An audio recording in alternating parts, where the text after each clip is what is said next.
बहुजन प्रतिपालक छत्रपती शिवाजी महाराज व या महाराष्ट्राला पुरोगामी महाराष्ट्र बनवण्यासाठी आपलं बलिदान दिलेले, योगदान दिलेले सर्व महामानवांना प्रथमतः विनम्र अभिवादन करतो। मित्रांनो, गेली अनेक वर्ष आपण अनेक वेगवेगळ्या विषयांवर चर्चा करतोय।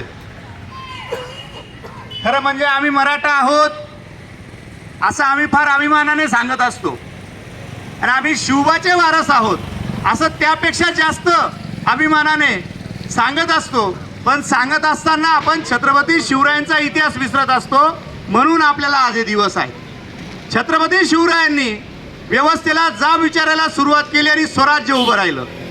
ज्या ज्या वेळेला जाब विचारणारी जमात तयार होते त्या त्या वेळेला इथल्या व्यवस्थेला, मग ती राजकीय असो किंवा सामाजिक असो, हुकुमशाही असो किंवा राजेशाही असो, तिला त्यांचं मागणं पूर्णच करावं लागतं।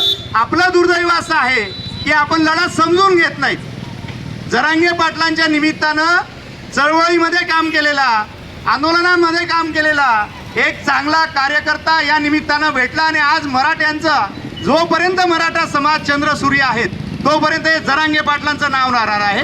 एक साधा व्यक्ती, एक साधा कार्यकर्ता काय घडवू शकतो याचं उदाहरण म्हणजे जरांगे पाटील आहे।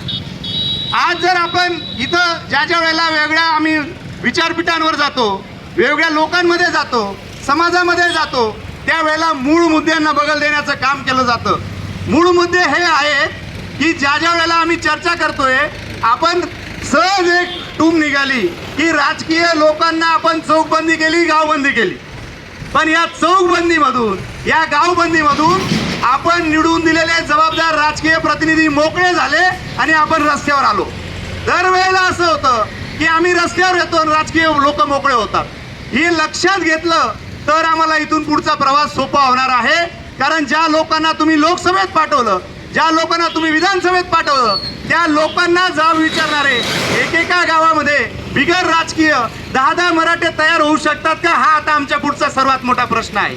जे मागतात त्यांना भेटतं, हा राज्याचा आणि प्रत्येक तालुक्याचा इतिहास आहे। तुम्ही मागू शकत नाही, तुम्ही जाब विचारू शकत नाही। जर एखादी व्यक्ती सत्तेतली आली तर आता सगळी लोक आपली शांत होतील, त्याला जाब विचारू शकत नाही। आमचा आजचा जरांगे पाटलांपासून जर प्रेरणा घ्यायची असेल तर एकच प्रेरणा घेतली पाहिजे की लोकसभेमध्ये, विधानसभेमध्ये ज्या ज्या लोकांना आम्ही आमचं प्रतिनिधित्व दिलेलं आहे, ज्यांना आम्ही आमचे रिप्रेझेंटेटिव्ह म्हणून पाठवलेलं आहे, त्या लोकांनी मागच्या 5 वर्षामध्ये मराठा समाजाच्या संदर्भामध्ये काय मागणी केली, काय आमचा पाठपुरावा केला।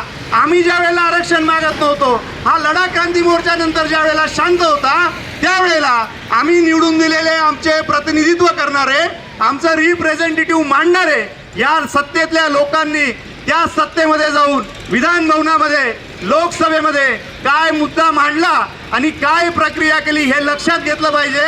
त्यांना विचारलं पाहिजे की बाबा रे, 5 वर्षामध्ये जर तू मराठा समाजामधून निवडून गेलेला आहेस आणि जर मराठा समाजाचं काहीच मांडलं नसेल तर एकदा जाहीर करा की तुम्ही मराठे नाहीत, फक्त मराठ्यांच्या मतांवर पोचलेले बाणगुळ आहात।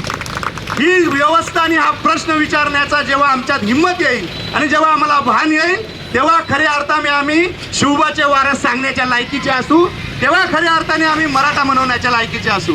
आमच्याकडे एक गंमत आहे की कोणीतरी येतं आणि नेमकं राजकीय व्यवस्थेतलं येतं आणि सामाजिक व्यवस्थेतल्या लोकांना हवा भरतं आणि मूळ मुद्दा संपवण्यासाठी वेगळे आंदोलनं, वेगळी ॲक्टिव्हिटी या निमित्तानं आमच्या मागे लावून दिली जातात आणि पुन्हा मूळ मुद्दा आम्ही विसरून जातो।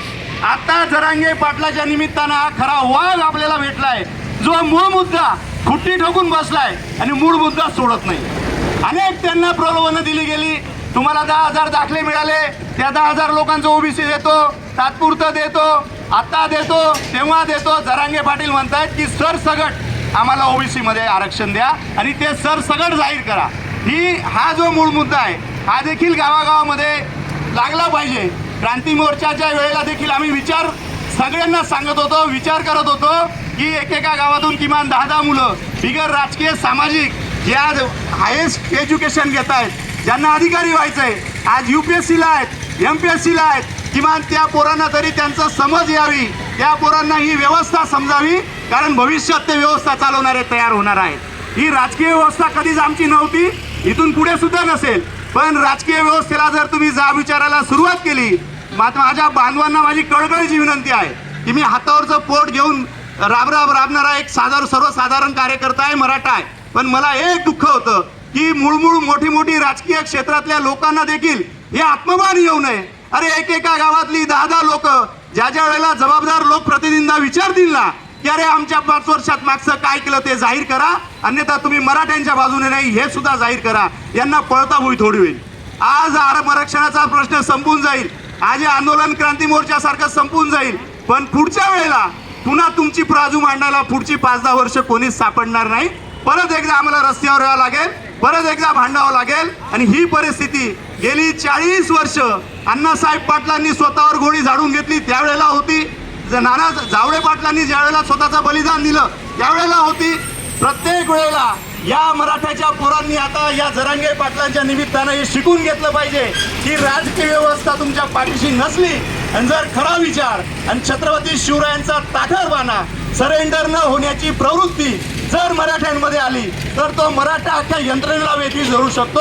हे जरांगे पाटलाच्या निमित्तानं आपल्याला शिकायचं आहे. आपल्याला शक्य झालं तर माझी पुन्हा एकदा कळकळीची विनंती आहे की आमच्या आमदारांना, खासदारांना हे प्रश्न विचारा, मागच्या 5 वर्षामध्ये समाजाचा बॅकलॉग भरून काढण्यासाठी तुम्ही काय केलं. हा जर प्रश्न विचारला तर हे आंदोलन यशस्वी होतील, नाहीतर पुन्हा हा एकदा फार्स होईल. आपल्याला सामील झाल्यासारखं वाटेल, आपल्याला फार आनंद होईल की आम्ही मराठा समाजासाठी काही केलं, पण त्याचा आउटपुट जे आहे ते 0 असेल. जर आउटपुट काढायचं असेल तर आमच्या पोरांना प्रश्न विचारणारी जमात म्हणून तयार करावं लागेल, आमच्या पोरांना प्रश्न विचारणारा समाज म्हणून उभा करावा लागेल, तर या सगळ्या ऍक्टिव्हिटीचा काहीतरी अर्थ आहे. अन्यथा पुन्हा ही व्यवस्था आमच्या तोंडाला पानं पुसत राहील, आम्ही लढाई जिंकत राहू आणि ही व्यवस्था आम्हाला तहात हरत राहील. एवढंच लक्षात ठेवा. ह्या व्यवस्थेच्या निमित्तानं, या आंदोलनांच्या निमित्तानं हा धोका लक्षात घ्या की मराठा वर्सेस ओबीसी बांधव उभं करण्याचं षडयंत्र गेली 20-25 वर्षामध्ये कोणी उभं केलं.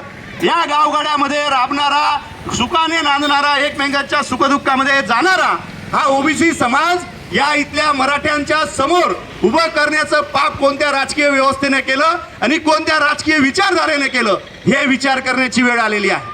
ह्या गावगाड्यातल्या ओबीसी समाजाला आमच्या विरोधात उभं करायचं, आमची मराठा समाजातील लोक राजकीय व्यवस्थेतून हद्दपार करायची, इकडं शेतीला भाव न देता आमची शेतकरी ही प्रवृत्ती शेतकऱ्यांना हे बिंबवायचं की बाबा रे ही व्यवस्था तुझी नाही, आम्हाला फासावर लटकवायला मोकळं करायचं. आणि या निमित्तानं हे फक्त आंदोलन आणि ही ऍक्टिव्हिटी न होता मागच्या क्रांती मोर्चामध्ये लाखोच्या संख्येने एकत्र आलो. अरे आमच्या हातात काय लागलं. आम्ही ऊर बडवून अभिमानाने सांगतो आम्ही कोटीने आलो, लाखाने आलो. त्या लाखाने येऊन आमच्या आत्ताच्या UPSC करणाऱ्या पोराच्या हातात काय लागलं तर आम्हाला तोंड जोडून घेण्याची वेळ आहे. म्हणून माझी कळकळीची विनंती आहे, एक गावांनी ठरवलं 10 पोरं जे राजकीय व्यवस्थेत नाहीत, जे सामाजिक संघटनेतले आमच्यासारखे पदाधिकारी नाहीत, त्या 10 मुलांचं एका गावानी शिष्टमंडळ बनवावं आणि त्या शिष्टमंडळाने त्यातल्या स्थानिक आमदारांकडे जावं, खासदारांकडे जावं आणि त्यांना जाब विचारावा की मागच्या 5 वर्षामध्ये काय केलं ते जाहीर करा, अन्यथा तुम्ही आमच्या मराठा समाजासोबत नाहीत हे देखील जाहीर करा. एवढंच बोलतो, थांबतो. जय जिजाऊ, जय शिवराय.